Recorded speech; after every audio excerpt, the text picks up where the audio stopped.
평안하셨습니까?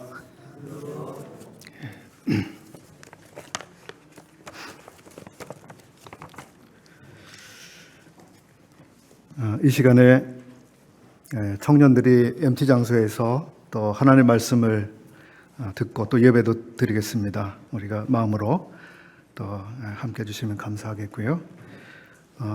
MT 가운데 주님께서 우리 청년들에게 꼭 필요한 말씀을 들려주셔서 주님을 따르는 사람들로서 참 말씀으로 크게 인도해 주시는 은혜를 구합니다. 말씀을 준비하면서 참 부끄러운 저 자신을 많이 느꼈습니다. 탕자가 아버지 집으로 이제 돌아가야 되겠다라고 생각하면서 마음에 생각하기를 저는 아버지 아들이라 일컬음을 받기에 너무 합당치 않습니다. 그래서 종의 하나로 여겨 주소서 이렇게 말을 해야 되겠다고 생각을 했습니다. 저는 구절과 관계해서 주님, 저는 주의 말씀을 성도들과 나누기에 합당하지 않습니다. 다만 주님의 아들의 하나로 여겨주소서 그렇게 해야 되겠다는 마음을 가졌었습니다. 데살로니가 성도들이 사도들이 말씀을 전해주었을 때 사람의 말로 받지 아니했다 이렇게 되어 있는데요. 한편 사도 베드로는 그런 이야기도 했습니다. 누군가 말하려 하면 하나님의 말씀을 하는 것처럼 해야 된다 이 말씀했습니다. 들으시는 여러분들께서 어떤 마음으로 들으셔야 되는지, 그리고 말씀을 전하고 있는 제가 어떤 중심으로 말씀을 전해야 되는지 생각하면서 여기에 올라왔습니다. 요즘 우리가 교회적으로 로마서를 읽고 묵상하고 있습니다. 이번에는 제게는 소망이라고 하는 주제를 또 영광이라고 하는 주제와 함께 묵상하도록 제 마음을 인도하신 것 같습니다. 그래서 오늘 이 시간에는 그 부분을 나누도록 하겠습니다. 우리 성도님들께는 믿음, 소망, 사랑 가운데 어느 것이 가장 마음에 끌리시는지요? 우리는 믿음으로 구원을 받았습니다. 그래서 믿음이 없다면 구원도 없겠죠. 또 우리는 하나님의 사랑 때문에 구원받았습니다. 그 사랑이 없었다면 우리가 구원받지 못했겠지요. 그러면 소망은 어떻습니까? 로마서는 8장 24절인데요. 우리가 소망으로 구원을 얻었다고 말씀하고 있습니다. 우리의 구원은 소망과 긴밀하게 연결되고 있는 것이죠.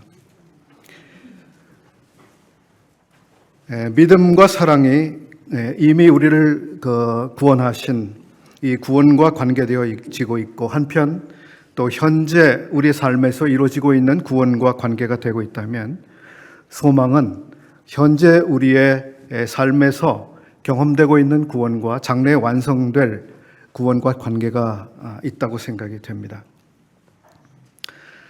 사도 바울은 데살로니가 전서에서 그래서 소망의 인내라는 표현을 했습니다.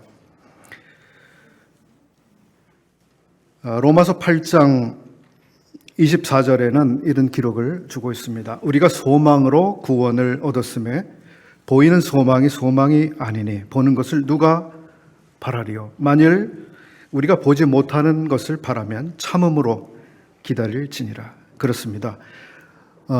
구원은 미래적인 것으로 여기 말씀되고 있습니다. 미래에 우리가 얻게 될 구원이죠. 따라서 이 소망은 현재에서 미래를 연결하고 있는 다리와 같습니다. 이 소망이라고 하는 다리가 없으면 우리의 신앙에 있어서 매우 큰 우리가 손실을 입게 되겠죠.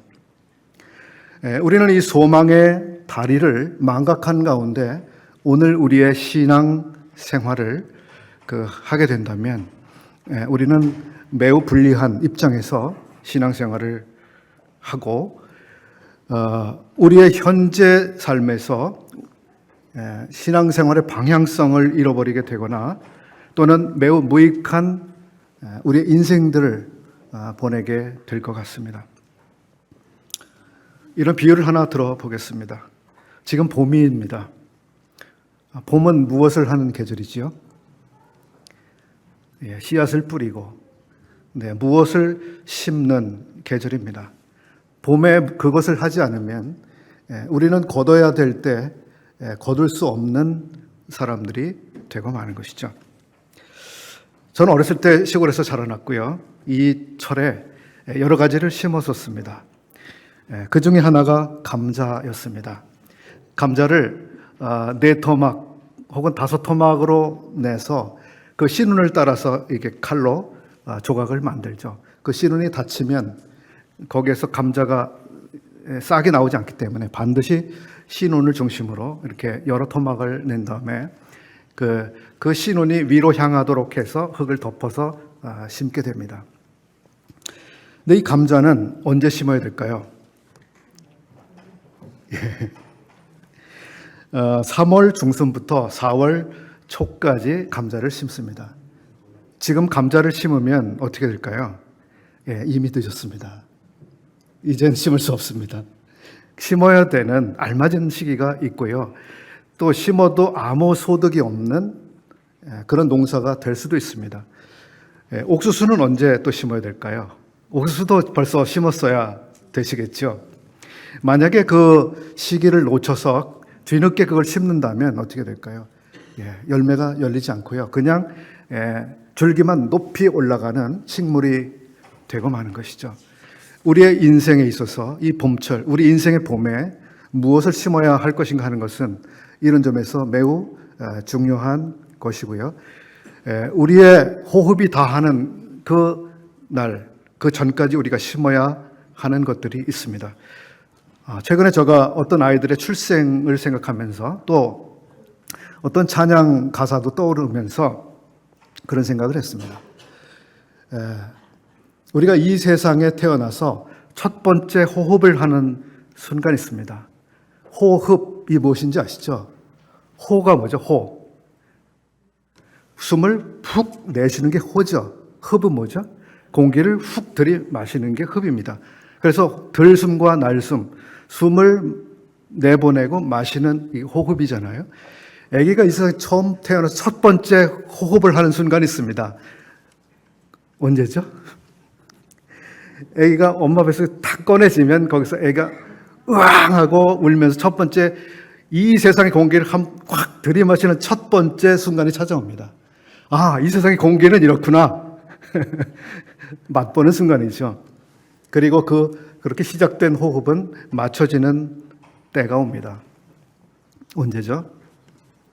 저는 많은 분들의 임종을 지켜봤습니다. 임종하는 순간 호흡이 점차 약해져 갑니다. 그리고 마지막 호흡을 합니다.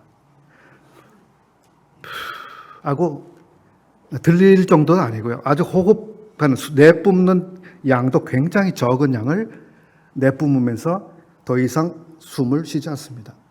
첫 번째 호흡부터 마지막 호흡이 되어지는 그 순간까지 우리가 인생이라고 할 수 있겠죠. 우리가 이 인생을 살아가는 그 마지막 날, 마지막 순간까지 해야 되는 것이 있습니다. 그것이 심는 것입니다. 장래를 위해서 심는 것이죠. 그래서 이 시기는 매우 중요한 하나님이 우리에게 주신 기회의 날들입니다.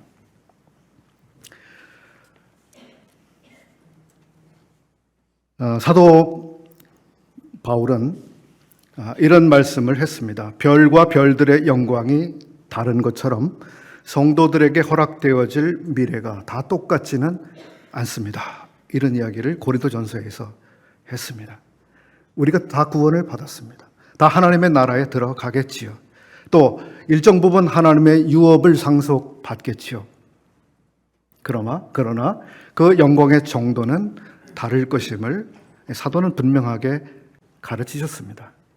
우리가 무엇을 심는 삶을 오늘 살 것인가는 그런 점에서 바로 우리의 영원한 그 날들과 긴밀한 관계를 맺고 있습니다.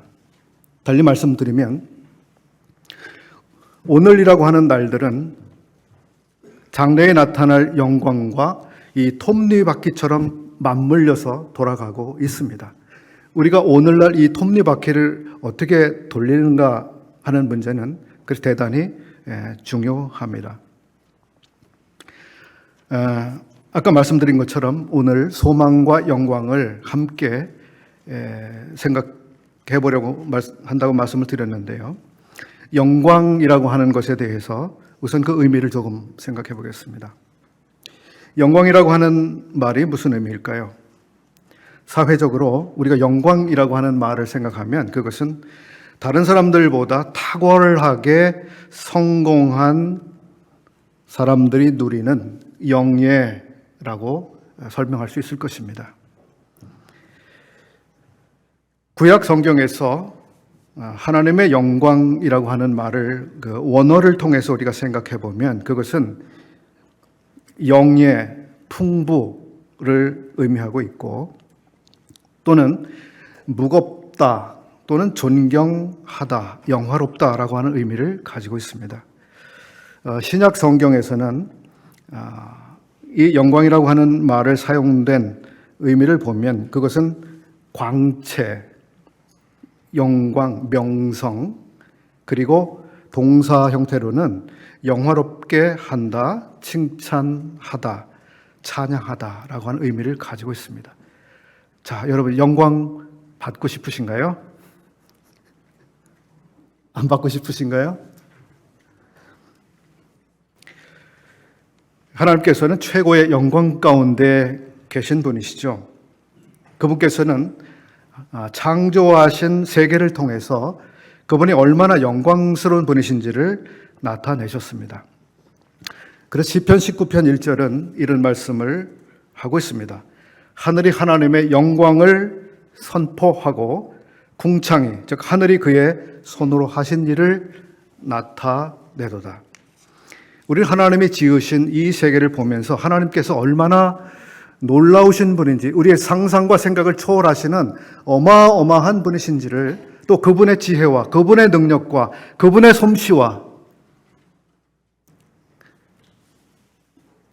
그분이 생각하시는 그 끝은 어디일까 알 수 없는 어마어마한 그분의 세계를 생각하면서 참 놀라우신 분이시다, 이렇게 고백을 드리게 됩니다.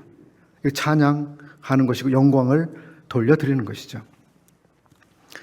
이 하나님께서는 이제 독생하신 아드님을 통해서 자신의 영광을 사람들에게 나타내 주셨습니다. 말씀이 육신이 되어 우리 가운데 오셨습니다. 우리가 그의 영광을 보게 됐습니다. 본래 하나님을 본 사람이 없으되 아버지 품속에 있는 독생하신 하나님이 나타내셨다고 기록을 하고 있습니다. 우리는 예수 그리스도가 계시지 않으셨으면 하나님이 어떤 분이신지에 대해서 아주 희미한 정도의 이해만을 가지게 되었을 것입니다. 예수 그리스도께서 우리들 가운데 오심으로 우리는 하나님이 얼마나 놀랍고 영광스러운 분이신지를 훨씬 자세하고 분명하게 볼 수 있게 된 것입니다. 따라서 우리가 하나님의 어떤 영광스러운 분이신가를 알려면 예수님을 묵상해야 되는 것이죠. 그분은 무엇을 하셨나? 그분은 무슨 생각을 하셨나? 그분은 이 지으신 바람, 그리고 물, 파도, 물고기, 새, 아니면 이 천사들, 귀신들, 이 모든 이 세계에 존재할 수 있는 이 모든 것들을 향해서 그분이 어떠한 이 하나님의 이 권능을 그들 가운데 나타내셨는가, 이런 것을 우리가 생각해 볼 수 있습니다. 물이 포도주가 되는 이런 사건을 통해서 어떻게 물이라고 하는 이 화학적으로 물이라고 하는 것이 포도주라고 하는 이 화학적으로 아주 다른 것으로 그렇게 바뀔 수 있는지, 저는 화학을 공부한 사람이 아닙니다만 이해하기가 쉽지 않은 일들이죠. 그러나 예수 그리스도께서는 이 화학적으로 이해할 수 있는 그 범주를 금방 뛰어넘어서 자신이 원하시는 대로 무엇이든지 하실 수 있는 분이라고 하는 것을 단적으로 보여주시는 사건이 됐습니다. 예수님께서 이제 사역을 통해서 그리고 그분이 말씀하신 말씀 혹은 가르침을 통해서 이루고자 하시는 것이 무엇이었습니까? 그것은 아버지의 영광을 나타내기를 원하셨던 것입니다. 그래 요한복음 17장 4절이죠. 아버지께서 나를 여기 보내서 내게 하라고 주신 일을 내가 이루어 아버지를 영화롭게 해드렸습니다. 예수님께서는 자신의 전생에 그분이 하시는 모든 말씀, 그분이 만나는 모든 사람, 그분이 행하신 모든 표적, 그 모든 것들이 바로 자신이 행하는 그 모든 것들이 아버지의 영광과 긴밀하게 관계되고 있다고 하는 것을 잘 알고 계셨습니다. 그분의 무엇 하나도 아버지의 영광과 관계가 되고 있다고 하는 사실을 그분이 분명히 아셨기 때문에 그 의식 속에서 그분이 살아가셨습니다.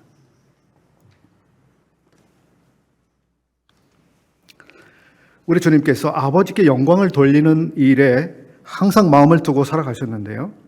몇 구절을 제가 요한복음에서 또 찾아보겠습니다. 요한복음 7장 18절인데요. 스스로 말하는 자는 자기 영광만 구하되 보내신 이의 영광을 구하는 자는 참되니.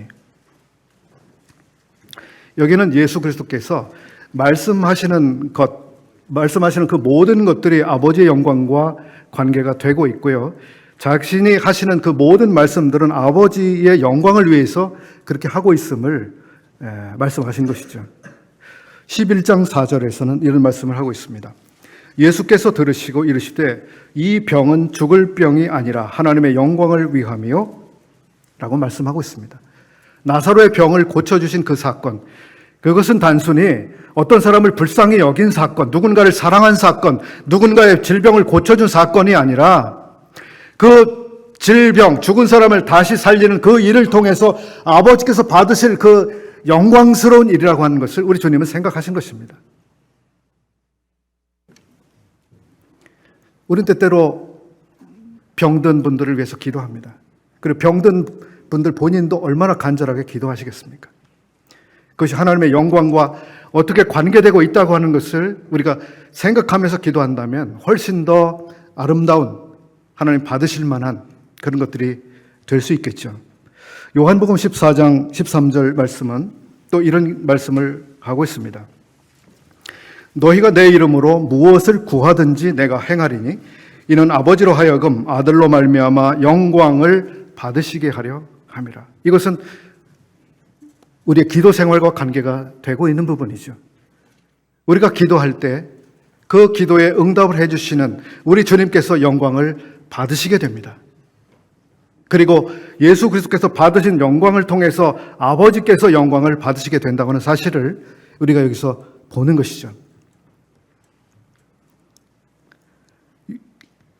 한 장을 넘기시면 15장 8절에 또 이런 말씀을 우리가 볼 수 있습니다. 너희가 열매를 많이 맺으면 내 아버지께서 영광을 받으실 것이요. 제자들이 맺게 되는 그 열매들을 통해서 주님이 원하시는 것은 무엇입니까? 열매 자체가 아니라 그 열매를 통해서 아버지께서 어떤 영광을 받으실 것인가에 우리 주님은 주목하고 계셨던 겁니다.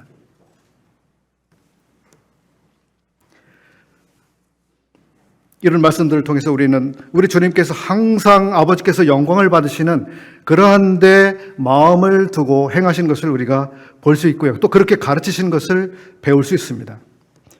그리고 주님은 무엇보다 주님 자신의 영광을 추구하지 않으신 그 특징을 가지고 있습니다. 주님은 자신의 영광을 위해서 일하시지 않았습니다. 아버지의 영광을 위해서 그분이 사셨습니다. 심지어는 우리 주님께서 가롯 유다로부터 배반을 당하시던 그 시간조차도 아버지의 영광과 관계가 되고 있다는 말씀을 하셨습니다. 그가 나간 후에 예수께서 이르시되 지금 인자가 영광을 받았고 하나님도 인자로 말미암아 영광을 받으셨도다. 만일 하나님이 그로 말미암아 영광을 받으셨으면 하나님도 자기로 말미암아 그에게 영광을 주시리니.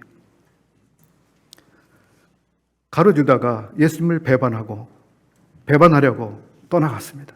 밤입니다. 이제 자신이 잡히실 것입니다.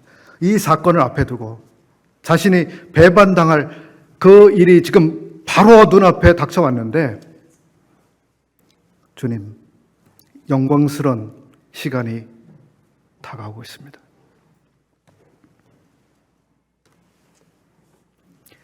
주님은 범사에 아버지의 영광을 위해 사셨고요.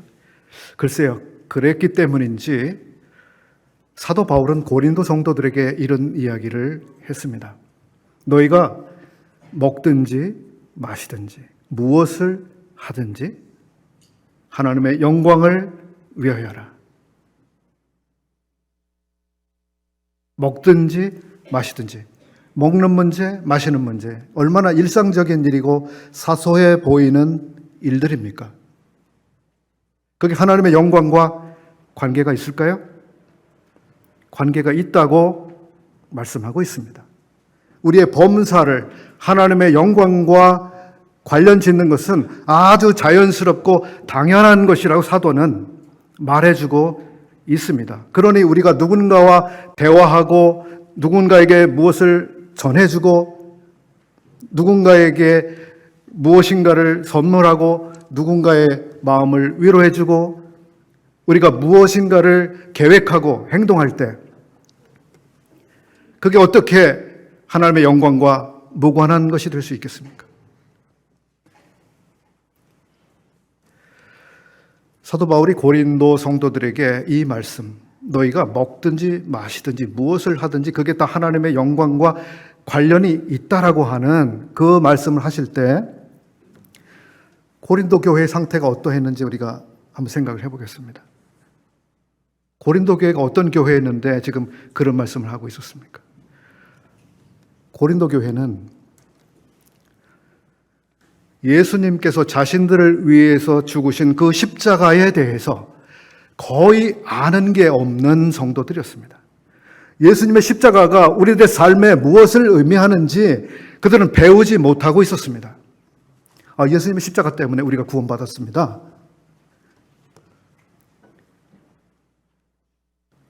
네, 맞죠. 고린도 성도들이 배워야 되는 예수 그리스도의 십자가는 그 십자가만이 아니었습니다.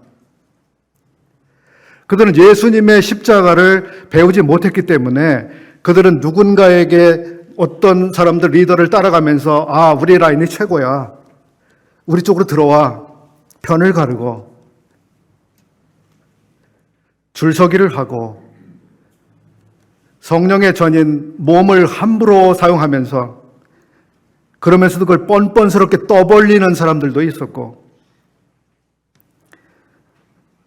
어떤 성도들은 하나님이 다른 지체들을 위해 주신 은사를 사용하면서 다른 사람들의 유익을 생각하는 것이 아니라 자기를 자랑하고 자기 은사가 얼마나 대단한지를 자랑하고 싶어하고 비교하고 우월감을 갖고 이게 십자가를 배우지 못한 사람들의 일면이었습니다.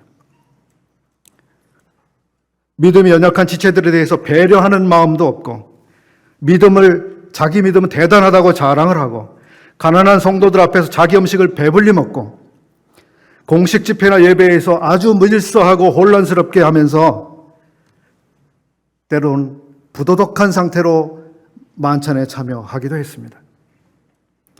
교회에서 여성들은 자기 위치를 지키지 아니하고 그랬습니다. 십자가를 배우지 못한 겁니다. 십자가가 무엇을 의미하고 있는지 배우지 못한 겁니다. 자신들의 하나하나가 하나님의 영광과 어떻게 관련되고 있는지 그들은 생각해 보지 않은 것입니다.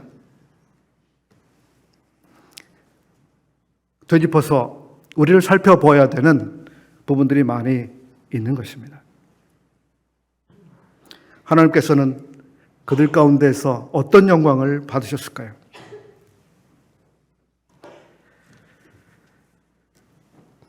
오늘 이야기의 본론으로 다시 오겠습니다. 로마서인데요. 로마서에서 우리가 하나님의 영광에 대해서 생각해 보면서 우선 우리가 발견할 수 있는 것은 인간들이 바보들의 행진을 하고 있는 것을 볼 수 있습니다. 바보들의 행진. 1장 21절 보겠습니다. 하나님을 알되 하나님을 영화롭게도 아니하며 감사하지도 아니하고 오히려 그 생각이 허망하여지며 미련한 마음이 어두워졌나니 스스로 지혜 있다 하나 어리석게 되어 썩어지지 아니하는 하나님의 영광을 썩어질 사람과 새와 짐승과 기어다니는 동물 모양의 우상으로 바꾸었느니라. 사람들은 하나님의 영광을 심각하게 훼손하고 바꾸어 버렸습니다. 하나님께서는 그 만드신 만물에 하나님의 신성과 능력이 나타나도록 하셨습니다. 그러나 인간은 사람, 새, 짐승, 기어다니는 동물의 우상을 만들어 놓고 거기에 경배하고 사람도 신이 되고 심지어 기어다니는 동물도 신이 되어버렸습니다. 개미를 혹은 지렁이를 여러분 경배하십니까? 사람들 실제로 그렇게 해오고 있는 것이죠. 마땅히 영광 받으셔야 되는 그분의 영광을 이렇게, 이게 얼마나 바보스러운 사람들의 행동인지, 하나님의 영광을 어떻게 이런 것들을 만들어서 그렇게 경배할 수 있다고 생각하는지 어처구니가 없는 일이 벌어졌습니다. 그 다음 우리 3장에서 또 영광에 대해서 살펴볼 수 있는 내용이 있습니다. 모든 사람들은 죄를 범하였음에 하나님의 영광에 이르지 못하였습니다. J.B. 필립스 번역 성경은 이렇게 번역하고 있습니다. 모든 사람이 죄를 지었고 모든 사람이 하나님의 아름다운 계획에 미치지 못했습니다. 그렇습니다. 하나님이 인간을 향해서 가지고 계신 그 모든 아름다운 계획이 있었습니다. 그런데 결코 도달하지 못하는 사람들이 되고 말았습니다.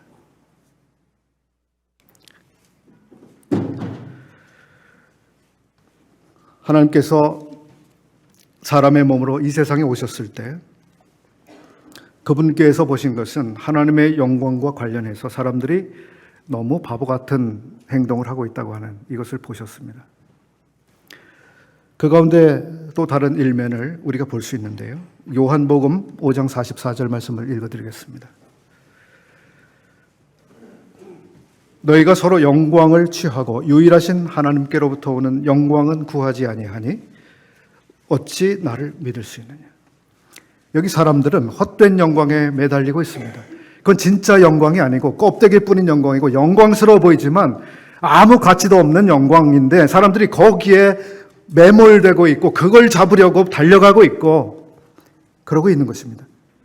너희가 서로 영광을 취하고 하나님께로부터 오는 영광은 구하지 않고 있다. 필립스 역은 이렇게 번역을 하고 있는데요. 그들은 항상 서로 인정받기를 바라지만 한 번 하나님이 주시는 영광은 바라고 있지 않다. 우리의 삶에서 어떤 영광을 염두에 두고 생활하고 있는가? 사람들이 나를 인정해 주기를, 칭찬해 주기를, 박수를 쳐 주기를, 아니면 하나님이 나를 인정해 주시기를? 많은 분들이 여러 모양의 시험을 받으시겠습니다만 저도 때때로 시험을 받습니다. 메시지를 전하는데 듣는 분들이 얼마나 좋아해 주실까? 얼마나 인정해 주실까? 얼마나 마음으로 박수를 보내주실까? 제가 그런 생각 안 할 것 같습니까? 그런 인정을 바른 마음이 저에게도 있는 것입니다. 근데 이건 하나님의 영광을 구하는 마음과 너무 동떨어진 것이죠. 대부분의 사람들이 그런 영광을 위해서 살아가고 있습니다.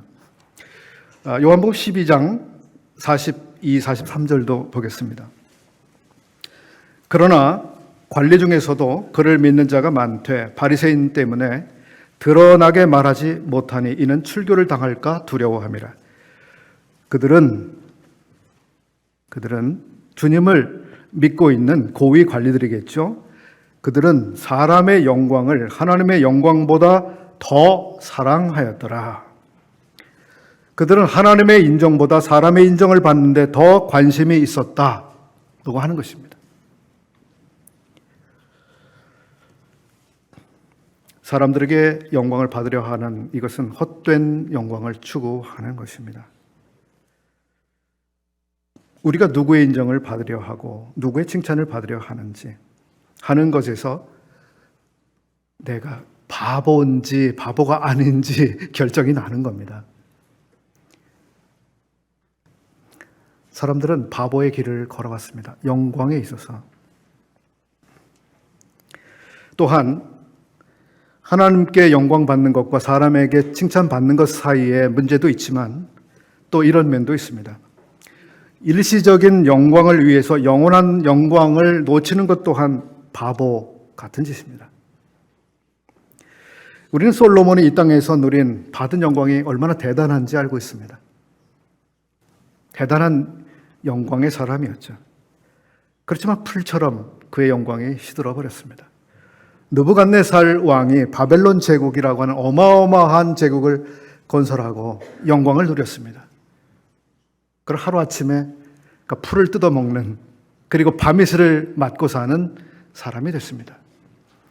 그의 하루 전의 영광이 어디로 사라진 겁니까? 헤롯 왕이 사람들을 모아놓고 연설을 했습니다. 단상에 앉아서 백성들에게 일장 연설을 멋있게 이렇게 했겠죠. 사람들이 난리를 쳤습니다. 외치며 이것은 신의 소리요 사람의 소리가 아니다 하면서 환호를 했습니다. 어떻게 사람이 이런 연설을 할 수 있나? 정말 대단한 연설이라고 막 칭찬하고 난리가 났죠. 그런데 어떻게 됐습니까? 헤롯이 하나님께 영광을 돌리지 아니하므로 주의 사자가 친히 벌레에게 먹혀 죽었습니다. 사도행전 12장에 나오는 이야기죠. 우리는 이런 군주들이 소유했던 영광이 바로 하루아침에 끝장나는 모습을 보게 되는 것입니다. 우리가 여기서 무엇을 배울 수 있겠습니까? 저들은 그 영광을 소유하기 위해서 얼마나 많은 노력을 했을까요? 머리를 쓰고 잠을 못 자고 자기가 가진 것 모든 것들을 다 끌어모으고 자기가 낼 수 있는 모든 힘을 거기에 쏟아부으면서 정말 며칠을, 아니 몇 년을 그렇게 살았겠죠. 그리고 성공했죠. 그리고 영광을 얻었습니다. 그러나 그 영광은 금방 시드는 꽃과 같이 되고 말았습니다. 성도들이 추구해야 되는 영광은 이런 종류의 영광이 아닙니다. 또 하나 우리가 바보 같은 행동을 하지 말아야 될 것이 있습니다. 그것은 성도가 영광을 바라보면서 살아야 되지만 바로 여기서 어떤 영광을 얻으려 하는 이것도 계산착오라고 하는 것입니다. 나는 여기서 좀 영광을 얻고 싶어요. 여기서 칭찬받고 싶어요. 내가 살아있는 지금 여기서 인정받고 싶어요. 바보예요. 바보입니다. 하나님께서는 아브라함을 갈대아 우르에서 불러내셨습니다. 아브라함이 따라갔습니다. 아브라함이 드디어 가나안에 들어갔습니다. 그런데 어떻게 됐을까요? 하나님은 발붙일 만큼도 그에게 땅을 주시지 않았다라고 사도행전 7장은 기록하고 있습니다. 약속을 따라갔잖아요. 그리고 거기 들어갔잖아요. 발붙일 만큼도 땅을 근데 주시지 않았어요. 왜죠? 때가 되지 않은 겁니다. 언제 그때가 도래했습니까? 400년이 훨씬 지나고요. 430년인가요?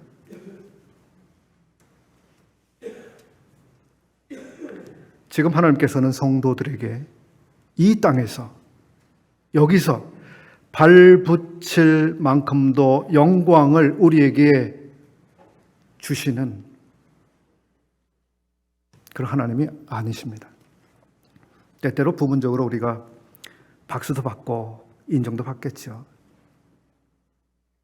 그러나 하나님이 궁극적으로 우리에게 주실 영광은 여기서는 정말 발붙일 만큼도 주실 생각이 없습니다. 지금 그렇습니다.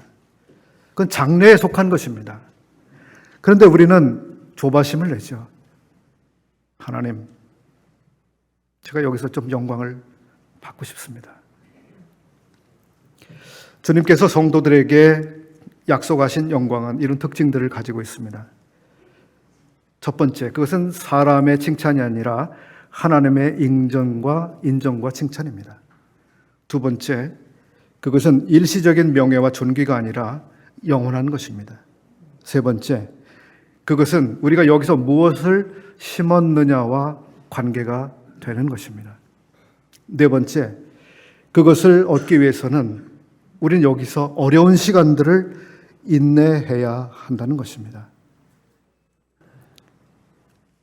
로마서는 이 기다림의 시간이 불가피하게 탄식의 시간이긴 하지만 즐거움으로 소망하는 시간이라고 가르쳐주고 있습니다. 모든 피조물도 탄식하고 있습니다. 성도들도 속으로 탄식하고 있습니다. 심지어 성령님도 탄식을 하고 있습니다. 그 날이 오기 전까지는 이 가득 찬 탄식 속에서 우리가 오늘이라고 하는 이 생애를 보내는 것입니다. 인내의 날들입니다.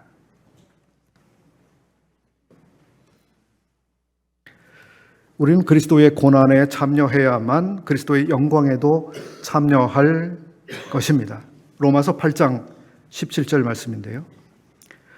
자녀이면 또한 상속자, 또 곧 하나님의 상속자요 그리스도와 함께 한 상속자니 우리가 그와 함께 영광을 받기 위하여 고난도 함께 받아야 할 것이니라.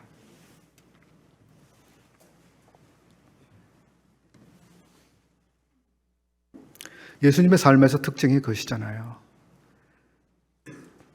그분은 영광을 받으시기 전에 먼저 고난 받으신 분입니다.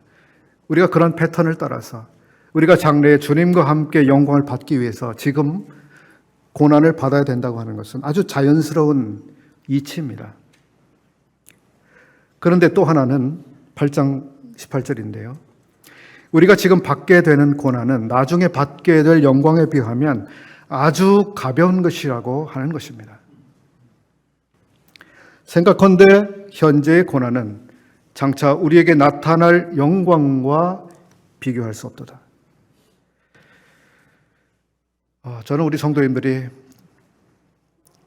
삶의 현장에서, 삶에서 혹은 몸을 가지고 지금 살아가시면서 각양 형태로 찾아오는 이런 고난 속에 살고 계시는 것을 알고 있습니다.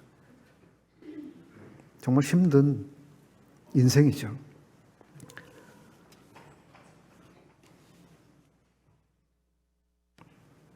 그래서 저는 성도들이 겪고 계시는 다양한 고난에 대해서 가벼운 거예요. 그 가벼운 거예요라고 말씀드리고 싶지 않습니다. 저도 사람이니까요. 그 고난이 얼마나 무거운지 아니까요. 힘든 줄 아니까요.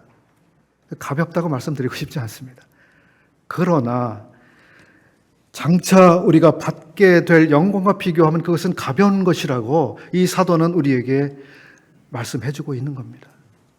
장차 나타날 장차 받게 될 영광을 생각하면서 현재의 고난을 극복할 그 힘을 얻기를 이 사도가 원하는 것입니다. 우리 성도들 삶에 매일같이 불화살이 갑자기 날아들죠. 갑자기 예기치 않은 공격, 당황스러운 어떤 사건들, 상황들 벌어집니다. 이빨을 무섭게 드러내고 달려드는 사자들, 우리 일상에서 자주 만납니다. 내 것을 빼앗아 가려고 아주 다양한 방식으로 소리를 내고 접근하고, 사자가 그렇죠. 무시무시한 일상, 우리가 그걸 살아가고 있습니다. 그래서 저는 일상이 가볍다고 말씀드리고 싶은 생각은 없습니다. 그럼에도 불구하고 우리는 장래에 주님이 칭찬과 보상을 주실 것이라고 하는 그것을 바라보아야 합니다.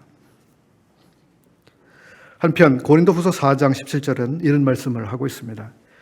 우리가 잠시 받는 환난의 경한 것, 환난의 가벼운 것이 지극히 크고 영원한 영광의 무거운 것을 우리에게 이루어지게 한다, 이렇게 기록하고 있습니다.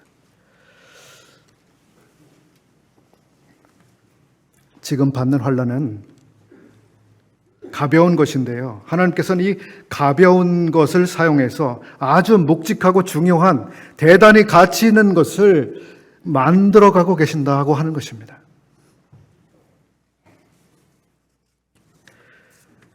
이 관점을 우리가 늘 유지하면 좋겠습니다.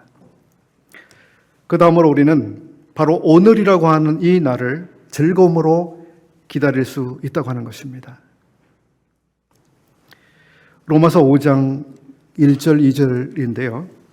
그러므로 우리가 믿음으로 의롭다 하심을 받았으니 우리 주 예수 그리스도로 말미암아 하나님과 화평을 누리자. 믿음이 있습니다. 의롭게 함을 받았습니다. 그리고 예수님으로 말미암아서 이제 하나님과 화평을 누리는 어마어마한 우리의 삶에 완전한 일이 일어났습니다. 우리 그 삶을 살게 됐습니다. 또한 그로 말미암아 우리가 믿음으로 서 있는 이 은혜에 들어감을 얻었으며 하나님의 영광을 바라고 즐거워하느니라. 우리는 은혜 안에 들어가 있습니다. 그리고 이제는 즐거워하는 자입니다. 무엇 때문에 즐거워하나요? 하나님의 영광을 바라보기 때문에 즐겁습니다. 우리의 즐거움의 근거가 거기에 있습니다. 하나님의 영광을 바라보기 때문에. 로마서 12장 12절에는 이런 말씀이 있는데요. 소망 중에 즐거워하며 환난 중에 참으며. 소망이 없으면, 즉 영광의 소망이 없으면 우리가 무엇 때문에 즐거워하고 어떻게 참을 수 있습니까? 소망은 환난을 견딜 힘을 우리에게 주고 있습니다. 이 소망은 우리가 여기서, 지금 살고 있는 여기서 더 나은 삶을 살 수 있다고 하는 그런 종류의 소망이 아닙니다. 저를 비롯해서 대부분의 분들이 그런 생각들을 하시죠. 여기서 내 삶이 좀 나아지면 얼마나 좋을까.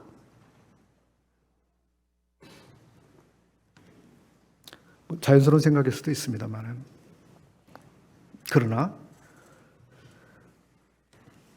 하나님은 우리가 하나님의 영광을 바라보면서 장래에 우리에게 주실 그것을 소망하면서 그것 때문에 즐거워하고 현재의 나날들을 살아가기를 우리에게 가르치고 계시는 겁니다. 어떤 분들은 그런 생각을 합니다. 우리가 하나님의 영광을 위해서 살려면, 적어도 하나님께 영광을 돌리려면 우리가 금메달은 좀 따야 하지 않을까? 뭔가 큰 승리를 해야 하나님께 영광을 돌릴 수 있는 거 아닐까? 이번에 여우주연상을 받았는데 그 정도 됐으니 영광을 돌릴 수 있겠구나. 이번에 국가에서 공로 훈장을 받았는데, 이제 이걸 받았으니까 하나님께 영광 돌릴 수 있겠구나. 혹시 그렇게 생각하십니까? 뭔가 위대하고 큰일, 성공적인 엄청난 일, 대단한 성공을 거둬야만 우리가 하나님께 영광을 돌릴 수 있고 그게 하나님의 영광을 위한 삶이 될까요? 그건 착각입니다. 많은 사람들이 그것 때문에 착각을 합니다. 우리는 지금 여기서 어떤 형태로든지 하나님의 영광을 위해서 살고 있습니다.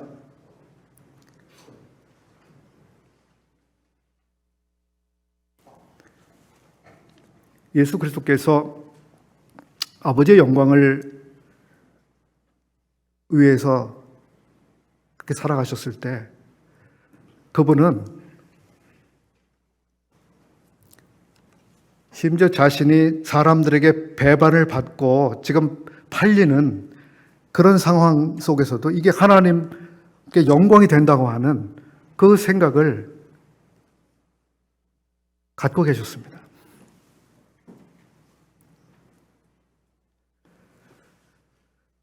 사람들이 병 고침을 받고 일어났습니다. 근데 사람들이 영광을 하나님께 돌렸죠. 때때로 어떤 특별한 일들 때문에 하나님 앞에 영광을 돌리기도 하지만 때때로 아주 불행하다고 하는 상황, 실패했다고 하는 상황, 이 부끄러움을 당한다고 하는 그런 상황도 하나님께 영광을 돌릴 수 있는 그런 시간이라고 하는 것입니다. 그 사람들은 어마어마한 성공, 커다란 일을 이루기 위해서 막 달려가고 매진을 합니다. 인생을 쏟아붓습니다. 그래야 하나님께 영광을 돌릴 수 있다고 생각하는 거죠. 그러나 그렇지 않습니다. 성도들의 평범한 매일의 삶에서 어떠한 상황 속에서든지 하나님의 영광과 관계가 될 수 있는 것이죠. 너희들이 먹든지 마시든지 무엇을 하든지 하나님께 영광이 될 수 있다고 하는 것입니다.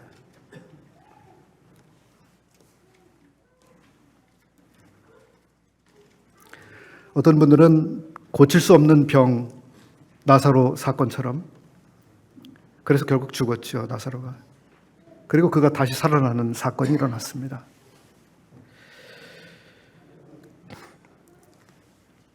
나사로가 병들었던 이야기를 들으시고 그것이 하나님의 영광을 위한 것이라고 말씀하셨죠. 때때로 병이 고쳐지고 때때로 사람이 다시 사는 그 일을 통해서 하나님의 영광을 받으시기도 합니다. 그러나 때때로 하나님의 죽음을 통해서도 영광을 받으십니다. 베드로가 부활하신 주님을 만나고 나서 주님으로부터 그런 이야기를 들었습니다.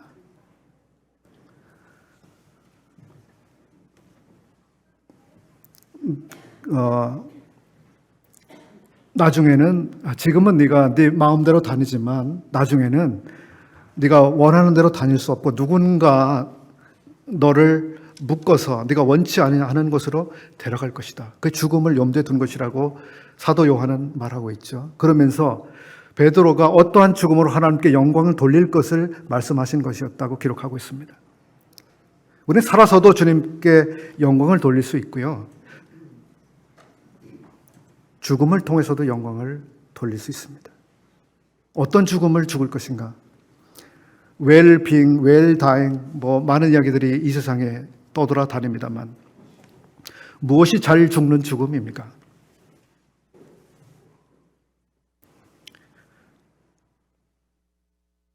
오늘 저는 딱딱한 말씀을 나눴습니다. 우리는 나타난 하나님의 영광을 보고 있습니다. 지으신 만물 속에서 또 예수님이 나타내 주신 그것을 통해서 그리고 또한 우리는 나타난 영광뿐만 아니라 이제 나타날 영광을 바라보고 있습니다. 이 나타날 영광은 지금 우리의 삶의 태도와 우리의 삶의 방식을 바꾸게 만드는 것입니다.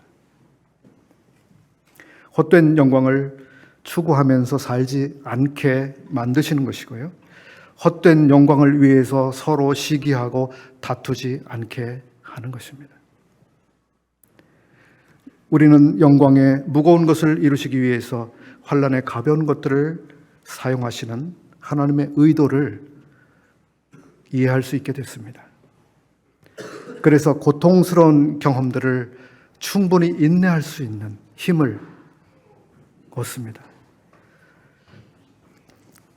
그리고 나타날 영광에 함께 참여하기 위해서 지금 우리가 무엇을 해야 되는지, 바로 그리스도의 고난에 참여하는 그 삶을 오늘의 내 삶에서 어떤 식으로 내 삶을 거기에 참여시킬 것인가에 대해서 고민하면서 오늘을 살아가게 만드는 것입니다.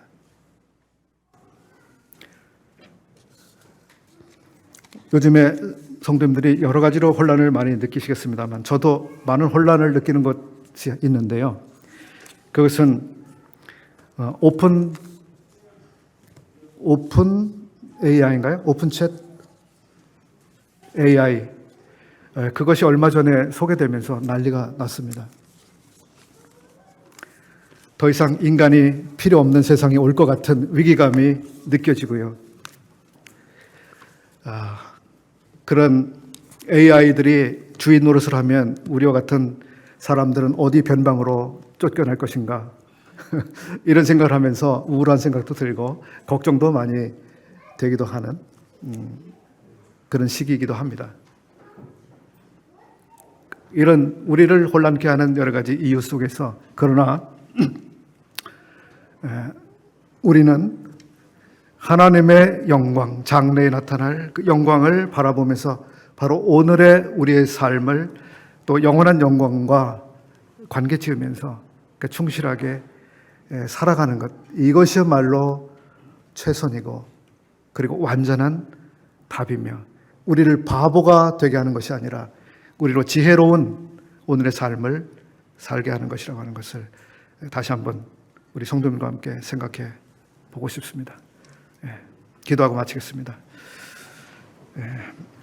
자비하시고 은혜로우신 아버지 하나님, 참 저희와 같은 찌꺼기와 같은 사람들을 놀라운 부르심으로 부르셔서 하나님의 소유 삼으시고 또 하나님의 기뻐하시는 자가 되게 하시고 또 주님의 놀라우신 영광에 참여하는 자로 이렇게 받아주심을 감사를 드립니다. 저희들의 하루하루의 생애가 주님 앞에 얼마나 놀라운 가치가 있는지 저희가 다시 한번 깨닫게 되오며 오늘의 우리의 모든 삶에 관심을 가지시고 돌아봐 주시는 주님의 은혜를 감사합니다.